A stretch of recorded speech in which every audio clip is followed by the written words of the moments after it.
action research and give some steps to implementation, to share some steps with you. And Elena will also do the same thing. Before we begin, I just want to make sure that you can hear us. So if you could please raise your hand, let us know that you can hear us.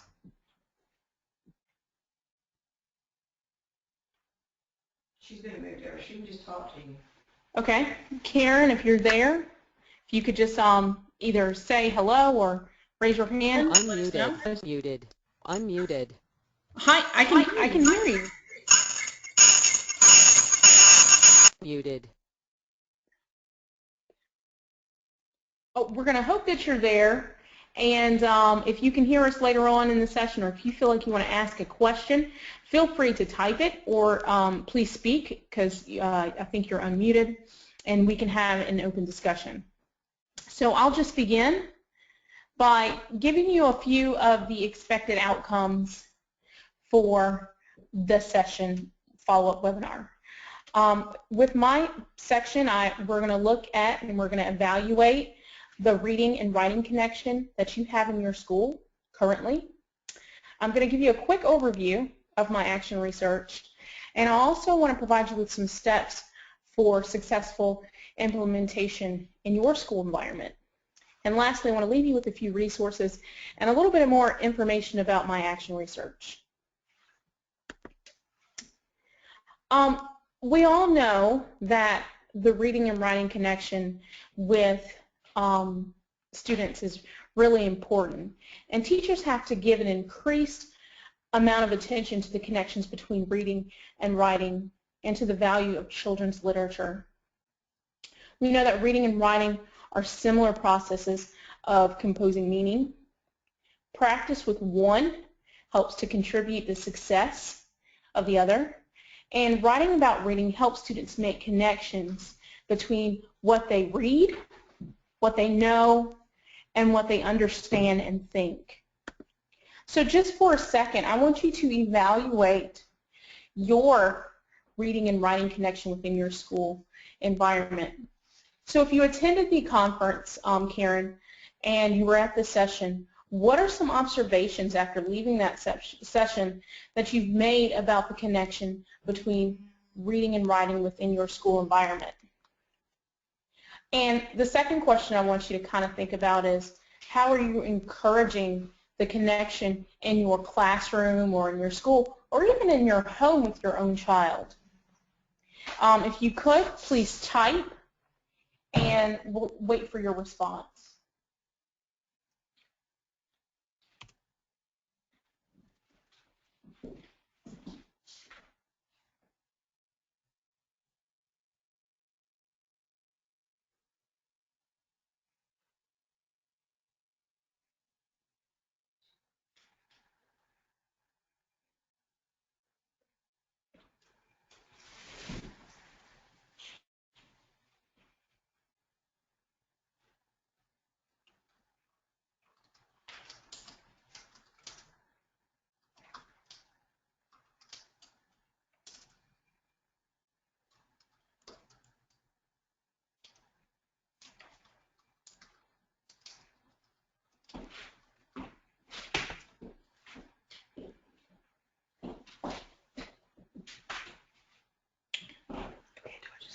Hold on.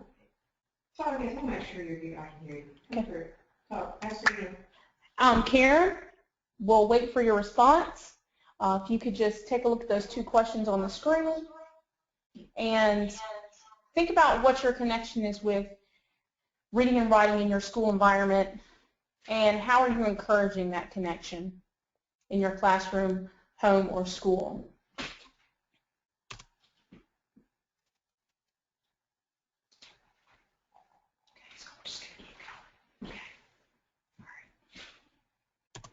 Hopefully you've thought about that, and if you don't have a response right now, Karen, you can respond later. As we continue, I want to give a brief overview of my action research. As you know, my action research focused on the implementation of reading response journals to help increase reading comprehension. And through my research, I found that having students write about text as they read and explicitly teaching those writing skills, modeling how to respond to literature, and having students just write more overall help to increase reading skills and reading comprehension. We know as educators that comprehending a text involves actively creating meaning by building those relationships among the ideas within the text and between texts, and even using our own knowledge and experiences as we read. So ultimately, writing about the reading worked with this action research because it gave students a tool for visibly and permanently recording, connecting, analyzing, personalizing, and manipulating key ideas in the text. As you know, with my action research, this was done through the scaffolding of writing prompts. We started with my foundation was the gradual release of responsibility model, where there was a lot of modeling in the beginning with the I do, and then giving them the opportunity to write with the support of peer and teacher coaching with the we do, and lastly, giving the opportunity to write independently. Data was collected with standard checkoff sheets, and these are sheets that I created to kind of analyze the students' writing responses to determine if they were able to respond accurately to the prompt and also see if they understood what they read. With this data, I was able to kind of formulate a flexible group list. And with these flexible groups, based on students' deficits or their needs in a certain area, I was able to provide that remediation for students for them to better understand how to respond to text with valid support and valid evidence. Just to provide you with a few steps for success, if you plan on implementing this model in your school environment, here are some steps that you can share with others to implement this intervention.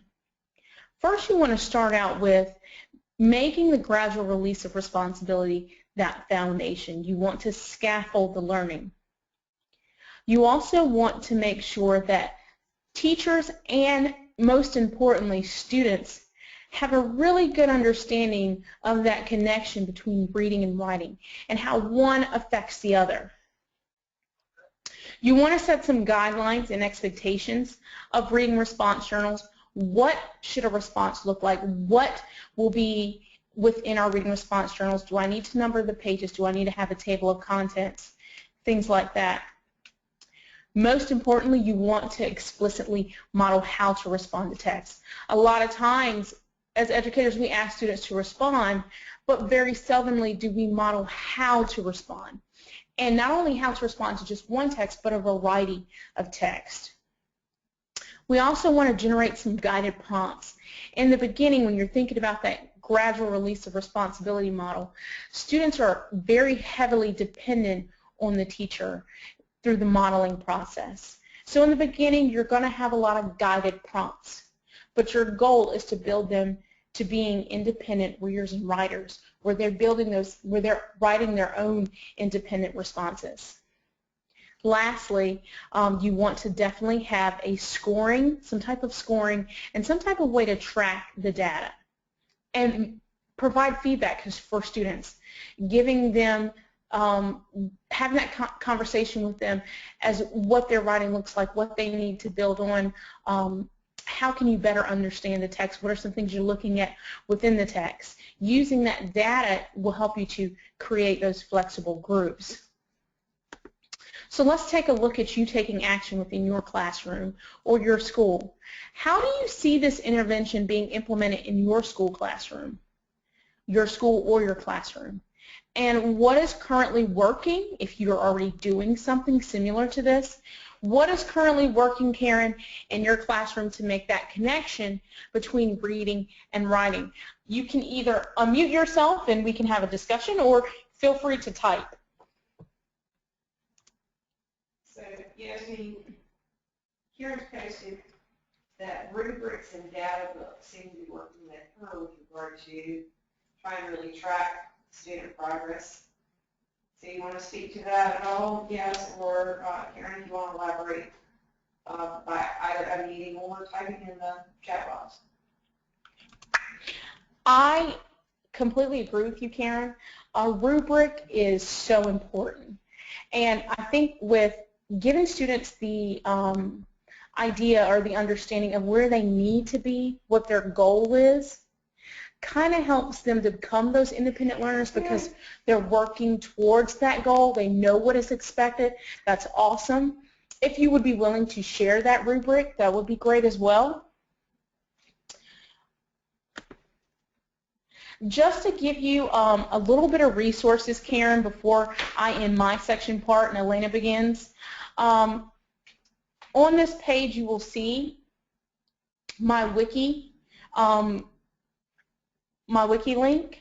Please feel free to visit that and share that with other people on or after May 15th.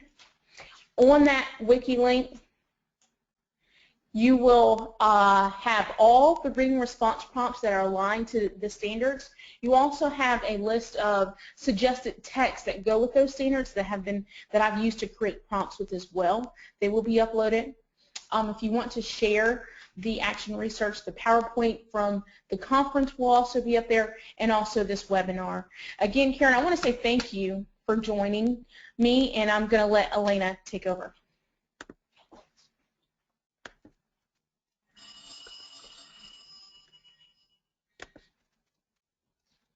Okay, hi there. Thank you, Yas, for your follow-up webinar on our reading response journals, and we know how important it is to make sure that our students are making that connection between reading and writing. Like it says on the screen there, Petals to Reading Success, Helping Students Grow. I have a follow-up webinar as well. My wiki space is listed there at the bottom. My last slide will also have the wiki space. So my objectives of this webinar are to, again, review my Governor Teacher Network action research that I implemented in my elementary school. I also want to move towards an action phase. So people attending the webinar, I would like for them to move into the action phase of how can you make this work within your school. I also have top 5 tips for success in helping to engage parents in this process. And then I have additional resources with my wiki space. So my action research actually centered around engaging parents and caregivers for our 3rd grade students. I found as a school counselor that oftentimes when we would come into meetings with parents, that parents were not always prepared or knowledgeable to support their struggling 3rd grade reader. Now, my study was specifically with 3rd grade struggling readers because of the Read to Achieve law and what it comes into play with all of our 3rd graders. But this can apply to all grade levels. And at our school, we have a school-level system of support called Student Services Team. And we get together and we do lots of these things for all grade levels, so pre-kindergarten through 5th grade since I'm in elementary. We go ahead and review this. Now, Karen, I know you're still out there. I was wondering if you guys have struggled with having parents help their children. You can either respond verbally, orally, or you can type in the text box.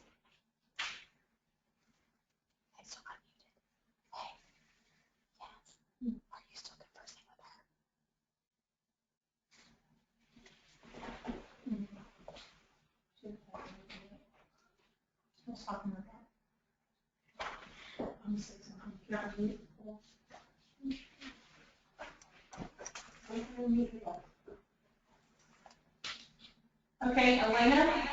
Karen stated that Come over here.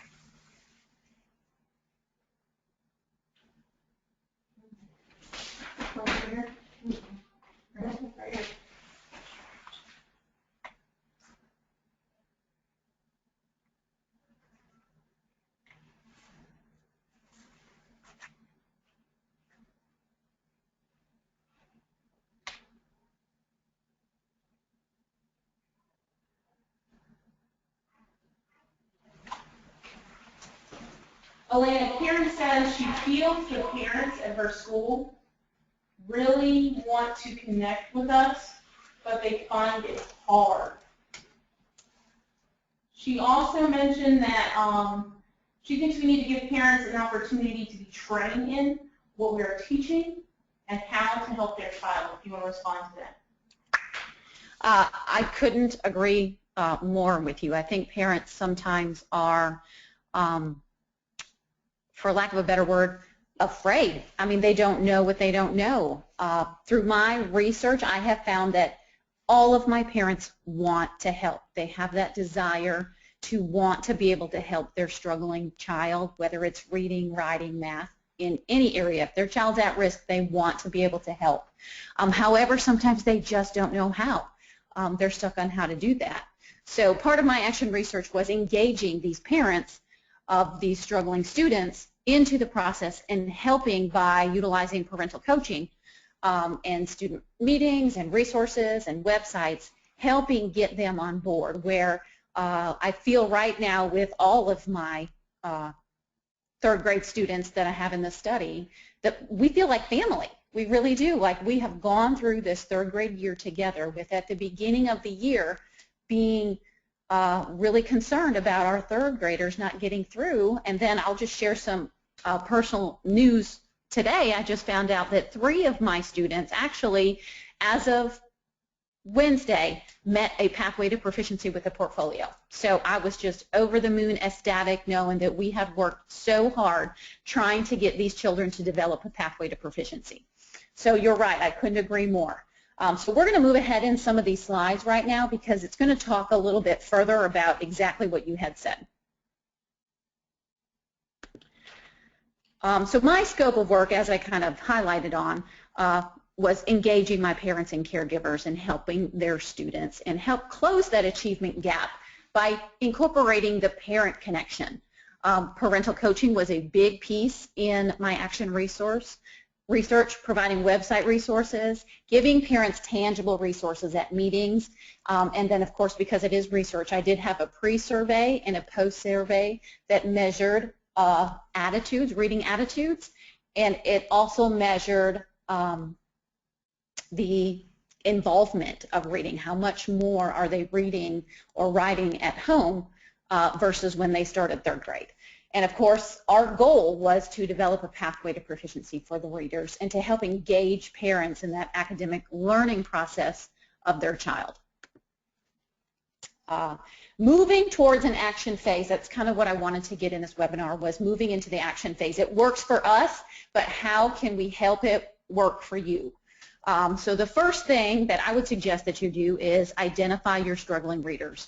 And I'm going to say here, I focused on third grade with my action research, but we focus on all grade levels, pre-kindergarten through 5th, and you look at the data. That's where you have to start at the beginning of the year. You look at current IEPs, previous referrals from the last year, ELA, BOG scores, or you can look at EOG scores from previous years. You've got some level 1s and level 2s that might be in your 4th or 5th grade classroom that we might need to start putting some interventions in place for. You look at, for kindergarten through 3rd grade kids, you look at that beginning of year reading 3D assessment data. For the lower grades, again, look at word lists. You can look at first 9 weeks local ELA benchmark data. Now, we have a trend where we, after every 9 weeks of benchmark data, we take a look, because sometimes at the beginning of the year, our students who were our concerns or looked like they were at risk moved up by the middle of the year, and sometimes kids at the beginning of the year who looked like they were doing okay, by middle of year were struggling a bit. And we always look at our previously retained students, and we put them on monitor status through kind of our evaluation stage, our student services stage, we put them on monitor status so that we can kind of follow them. So we make sure also that we follow all of this data throughout the year. Another thing that you need to do in your action phase that we found very helpful and beneficial is to compile resources and strategies for home. Now, when I presented at CCSA, everyone in there that wanted a parent packet received a parent packet. Now, that was done in collaboration with our grade level teachers, and I really feel like you or I, if you're trying to start up how do you engage parents into this program, I really feel like you've got to get grade level teachers on board because we want what they are doing in the classroom or at grade level to also be reiterated at home. Some things that we did, we created a website. You can also make a link on the school website. Gather up a parent toolkit, a parent folder of resources per grade level because those will look very different at each grade level. And then also, when parents come in for meetings, we often tend to overwhelm them with a lot of data. And so, oh, okay, I'm seeing your questions here now. She's saying thank you. Oh, thanks. You're welcome. Yay, you got one of the folders. All right, actually, I think I mailed 3 more of those off. So if you need, Karen, if you got one of my folders from CCSA, and you need the reproducible ones of the key ring, because that's something I thought about when we got back, is that I gave you guys actually the key rings. If you want a photocopy source, oh, you didn't get a folder, you didn't get a key ring. Which one?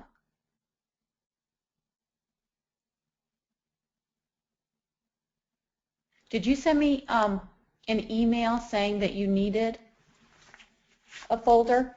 If you will send me your, okay, do me a favor. I'm going to show my email at the end here. Send me an email with the address that I can mail you one. I will put all of those resources in there and you can go ahead and just photocopy from there. I know a lot of the people who took a folder didn't have the reproducible copies of that little key ring, and that was one of my top 3 resources that my parents found really helpful. They really liked that key ring. So at the end, we'll make sure you get my email address and I can get one off in the mail to you.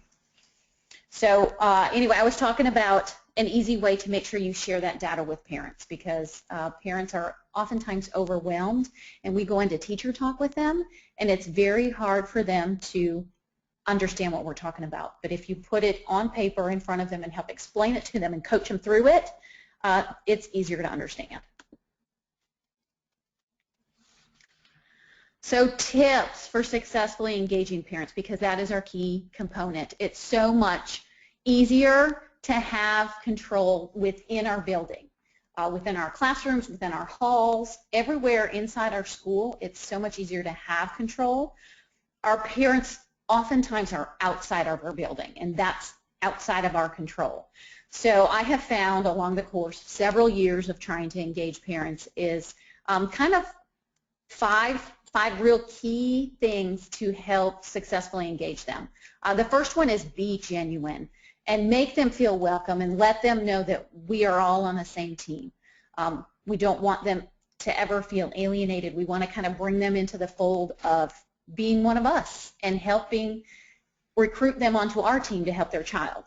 The second one is be persistent. Oftentimes, the students who need the most help have the parents who are not always willing to even come in the door. Sometimes these are the parents that have a hard time getting their students in our front door. So be very persistent, calling, sending letters, inviting, and helping let them know that we are there to help their child. All right. The third one is to be patient. We often want our parents to hit the floor running, and some of them do. But in order to be patient with some of those parents, just like we've got kind of our our low, middle, and high groups in our classrooms, or we've got our Tier 1, Tier 2, Tier 3 interventions that we have with our students. We often have those low, middle, high with our parents, and our Tier 1, Tier 2, Tier 3 with our parents as well. So make sure that you're patient and you help kind of guide them along the way. That's why I thought that, especially during my action research with my parents, is that the parental coaching model really came into play. But it did not look the same for every one of my parents. It looked very different. It was very individualized to help them help their child. The fourth one is to be professional.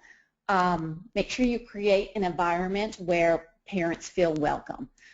Make sure you maintain confidentiality. We would always have our meetings within the counselor's office, and we would invite, it was counselor, teacher, parent, and then sometimes administration. We would invite an instructional coach if that were needed. We would invite the speech teacher if that were needed. But create an environment where the parent feels like they are a part of a team. And I found through this process of doing action research that asking them for their feedback really helped make them feel like they were a part of the team. Now, what works for you? What do you see at home? What would you do? So asking them questions instead of just inviting them to the table and telling them what's happening and giving them things to do, you actually kind of engage the feedback with them. And then my fifth one is be positive. Parents like to come to school to hear what their child is doing right. So oftentimes we start on building on the positive with the child. No parent wants to come to school and just hear the negatives or the deficits. So always be positive and help build upon the positive things that are happening, what's going right for this child. So those are my 5 tips for successfully engaging parents: being genuine, being persistent, being patient, being professional, and being positive. So Karen, do you have any more out there? Any other ideas that you guys have found in helping engage parents? I'm going to mute myself for just a minute.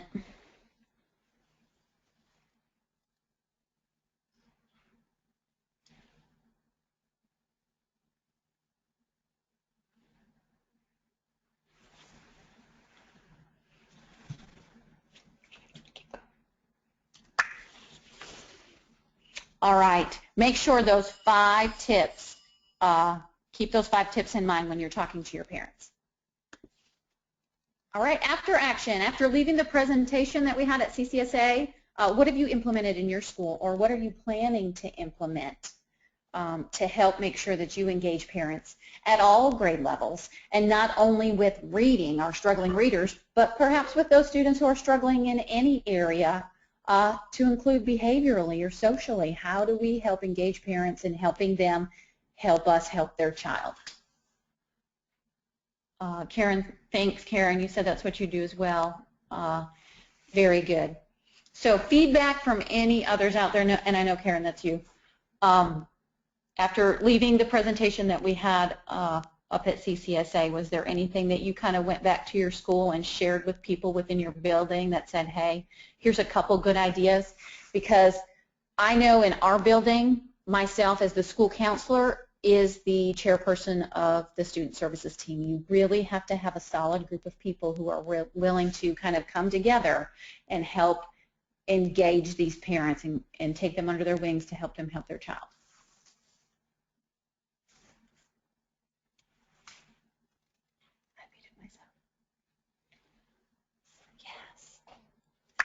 Great. We have curriculum nights here too. Our curriculum nights are sponsored by our teachers, and they're done by grade level.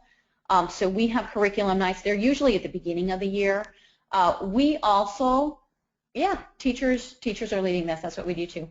I also did at the beginning of the year, I had 2 Read to Achieve nights for parents, and invited them in and helped provide them with some things at Read to Achieve night. But like we often all know, that the parents that attend those Read to Achieve nights are not necessarily those parents of the struggling students. Great. So you guys are having curriculum night in preparation for EOG? Wow. You know what? That's a new one for me. I like that idea of getting parents in there before the EOG. We actually counted today, there's 27 days until we take that ELA assessment, my third graders do. So that's a great idea of helping get parents on board for that. All right, thanks, Karen. Thanks for your response. All right, there's my information. Oh, giving them samples of tests and showing them strategies to help their child. Very good. Yeah, that's my struggling students got that reading portfolio sample set, but that's really great because the parents, you begin to use the same language, and it begins to not only work within the classroom, but it works outside the classroom to help make sure that the teacher is saying the same thing, using the same language, the parents are using the same language, and the student then begins to use the same language. So right there is my information. Karen, if you don't mind, I might see if I can suggest perhaps maybe doing an EOG parent invitation night and see what kind of response we get from our parents for that. Right, there's my information. Karen, please email me at that email so that I can get you a set in the mail, a parent portfolio set. Now, know that this is what works for my third grade teachers. It might not look the same in your building. Your resources might need to look a little different in there, but by any means, if any of that works for your teachers, please use it.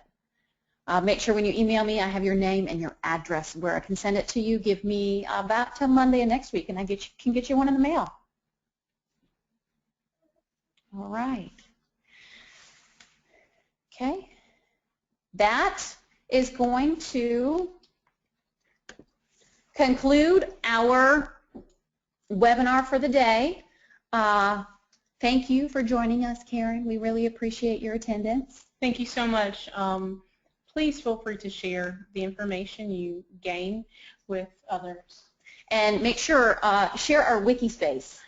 Wikispace, after May 15th, we are continuously building this Wikispace and should have it mostly completed by May 15th with a few maybe tweaks to the data after that, because we know that end of grade data doesn't come out until after that. So we're going to hang around, Karen, if you've got any questions or comments or answers or anything. We'll hang around here for a bit. Thank you. I would love to share this with all our staff members.